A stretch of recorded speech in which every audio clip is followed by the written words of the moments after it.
जाकिर हुसैन दरवेश, केसराई पाटन, ज़िला बूंदी, राजस्थान। मेरा मोबाइल नंबर है 97 82 39 84 और 31।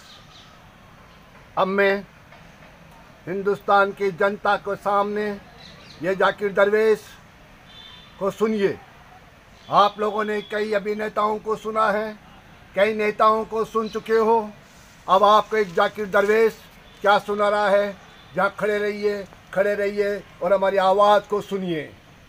मेरे साथियों, ये मेरा जो हिंदुस्तान है, ये सूफी संतों का, मुनियों का, मर्यादा पुरुषों वाला देश है। ये वो पवित्र ज़मीन है जहाँ पर ख्वाजा गरीब नवाज जैसी शख्सियतें बिना बम के, बिना बंदूक के आई और एक कटोरे के अंदर भी आना सागर का पानी पूरा समाया। ये वो सरजमी है, ये वो सरजमी है जहाँ पर मर्यादा रामदेव जी महाराज, पांच पीर जब उनके पास आए, रामदेव जी के पास जब पंच पीर उनके पास आए, रुखसत किया। ये वो सरजमीन है जहाँ मर्यादा पुरुष राम जी ने अपने माँ बाप का कहना मानते हुए अपने फर्ज को भी अंजाम पे पहुंचाया।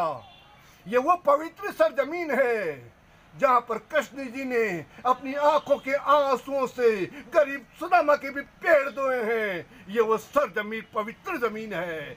यहाँ पर आकर नानक जी ने आके हिंदुस्तान में आके ज्ञान का दीप जलाया है। महावीर जी ने जैसी शख्सियत हिंदुस्तान में आके खोली है। ये वो सरजमीन है। इस सरजमीन के अंदर मानव जाति में नफरत पैदा करके और सत्ता हथियाने की कोशिश करेगा, इसका बहुत बड़ा अंजाम होगा। क्योंकि नफरत से जो गंदगी फैलती है, उसी गंदगी का नाम है कोरोना। जब देश के हालात नजर आए हैं, हमें हालात ऐसे बन चुके हैं, हमारे मुंह पे मास्क लग चुके हैं, हम किसी को मुंह दिखाने के काबिल भी नहीं रहे हैं। ये नफरत का पत्थर की मूर्ति को इंसान बनाता है, लेकिन इंसान को भगवान बनाता है। लोग सत्ता के खातिर कुछ संगठन ऐसे हैं। अरे हिंदुस्तान की जनता को जानवर पत्थर में भगवान तो दिखाती है, लेकिन इंसान में इंसान नहीं दिखा पा रही। नतीजा ये हो रहा है, हमारे कारोबार की, हमारे व्यापार की, हमारे ज़मीनों की सब बरकतें ख़त्म होती जा रही है। ये याद रखो, वो ईश्वर है। कहाँ रहता है? आज सुन ले, एक मोटरसाइकिल है, बिना ड्राइवर के नहीं चल पा रही है। एक 4 व्हीलर गाड़ी है, बिना ड्राइवर के नहीं चल पा रही है। एक दुकान है, बिना दुकानदार के नहीं चल पा रही है। ये बिजली का बल्ब है, बिना करंट के नहीं चल पा रहा है। उसी तरह आकाश पाताल का जो कारखाना है, इसको भी चला कोई ताकत नहीं है जिसे मालिक ईश्वर कहा जाता है। जो भी आए हैं, जो फरिश्ते इस सरजमी पे आए हैं, इन्होंने भी ऊंची उंगली करके उसी ईश्वर की ओर इशारा किया है। आओ लोगों, हमारे घरों में बरकत होगी जब एक ईश्वर पे विश्वास करेंगे। आओ लोगों, याद रखो, इस देश के अंदर इस मानव जाति में नफरत पैदा करके और सत्ता हत्याई है। नतीजा ये हो रहा है कि हम इंसान को दूर कर दिया गया है। हम ईश्वर से नहीं डर पा रहे हैं। अब हालात ये हैं कि जो सत्ता तो हासिल कर ली, लेकिन याद रखो, मालिक इनकी सत्ता को देख रहा है। इनके 5 साल इन गंदगी फैलाने वालों के शौचालय में ही पूरा कर दिया है। 5 साल शौचालय में ही डाल दिए हैं। अब 5 साल बाद जब शौचालय से बाहर निकले तो जमीन को चीर के हिस्से की रोटी निकालने वाला किसान, जिसके जख्मों पे आके नमक छिड़क चुके। अरे याद रखो, इंसान चाहे 1000 टन लेह को आकाश पर उड़ा सकता है, इंसान चाहे 1000 टन लेह को पानी पे चिरा सकता है, इंसान चाहे हक की मुट्ठी में डिबिया से बातें कर सकता है, लेकिन खाने का दाना तो ईश्वर के, किसान के, भगवान के मिलने से ही बनेगा।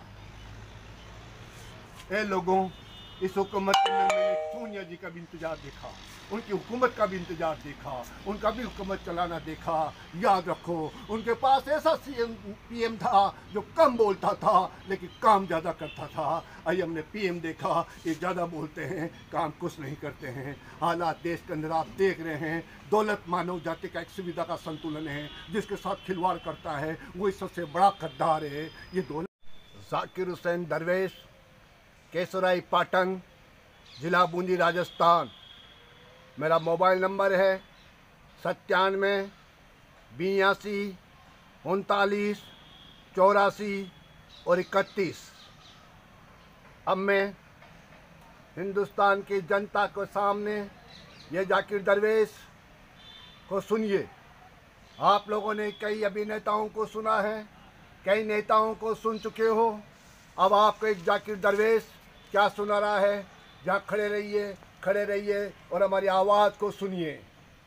मेरे साथियों, ये मेरा जो हिंदुस्तान है, ये सूफी संतों का, मुनियों का, मर्यादा पुरुषों वाला देश है। ये वो पवित्र ज़मीन है जहाँ पर ख्वाजा गरीब नवाज जैसी शख्सियतें बिना बम के, बिना बंदूक के आई और एक कटोरे के अंदर भी आना सागर का पानी पूरा समाया।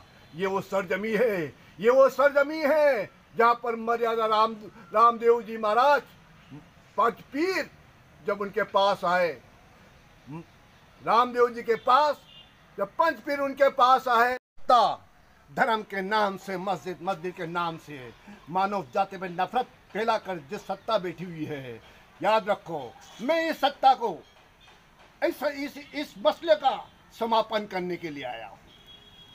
हम मंदिर बनाने में पूरा सहयोग करेंगे सब, लेकिन जो 5 एकड़ जो जमीन दी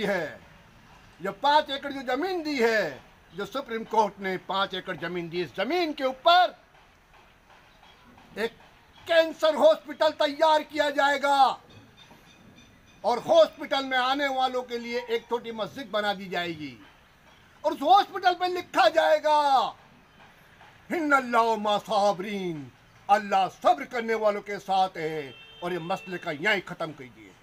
ये जाकिर दरवेश कह रहे हैं। इस बात का मलाल करना, अल्लाह सब्र करने वालों के साथ है और इस देश के अंदर अमन से, सुकून से, इस बोर्ड को शक्ल से नहीं अक्ल से चलाते हुए आपके पास एक ट्रेन आएगी। पहले वाली ट्रेन में बैठे थे, आपकी जेबें कट चुकी थी। अब दूसरी ट्रेन आएगी, ये ट्रेन के अंदर शराफत और इंसानियत का डिब्बा देख लेना, क्योंकि भीमराव अंबेडकर जी ने तो इस पेटी में से तेरा अधिकार दिया है, उस अधिकार का टिकट तेरे पास मौजूद है, ट्रेन नज़दीक है। मैं फकीर एक जाकिर दरवेश सिर्फ जगाने के लिए आया है कि ऊर्जा और इंसानियत और शराफत का डिब्बा देख ले, ताकि घरों के अंदर बरकत आ जाए। नियत साफ, मंजिल आसान होती है। खुदा देख रहा है। वो किसके पास क्या है? वो रहता है दूध में मक्खन की तरह रहता है। वो क्या रहता है? वो दूध में मक्खन की तरह निवास कर रहा है। वो क्या करता है? वो गरूर और घमंड को खाता है। उसको करता है कि इज्जत और जिल्लत अपने हाथ में रखता है। लोग इनके गरूर और घमंड को खा चुका है। यदि हम इसकी पालना नहीं करेंगे तो हम गुनाह में उड़ जाएंगे। सोच लो, ये मकान है, मकान का आगे एक शमशान भी है। और महिला है, सोनिया जी बड़ी वफादार महिला है। सोनिया जी बड़ी सब्रदार महिला है। जिस सोनिया जी ने अपनी माँ जैसी सास को भी गोलियां खाते हुए इस देश में तड़पते हुए चिता पे जलते हुए भी देखा है। वो सोनिया जी ने अपने माथे का सिंदूर उजड़ते हुए टुकड़ों के हिस्सों में बढ़ते हुए भी देखा है। वही सोनिया जी ठोकर मारती सिंहासन को और कह रही, ये देशवासियों, ये 2 फूल मेरे पास और मौजूद है, ये भी मैं देश के नाम कुर्बान करती हूँ। तो घमंड नहीं था। बाकी जो हुकूमत की ने जो अभी घमंडी की हुकूमत बैठी हुई है, इनका घमंड दूर कर चुका है, जो कि दुनिया ने देखा है। इनका घमंड पश्चिम बंगाल में 2-2 रथ, 2-2 मंजिला रथ सामने, और सामने देखा एक सफेद साड़ी के अंदर एक महिला, वो भी व्हील चेयर के आगे बड़े बड़े रथ फेल हो गए हैं। भगवान इनके घमंड गरूर को खा चुका है। लोगों, अभी का साथ दोगे, ये अच्छा नहीं है। कल हमारी जमीन की भी बरकत खत्म हो जाएगी। जब नीयत साफ होती है, हर मानव जाति को एक जैसा समझा जाता है, भगवान भी तुम्हें एक जैसा समझेगा और तुम्हें सत्ता से कभी बेदखल नहीं होने देगा।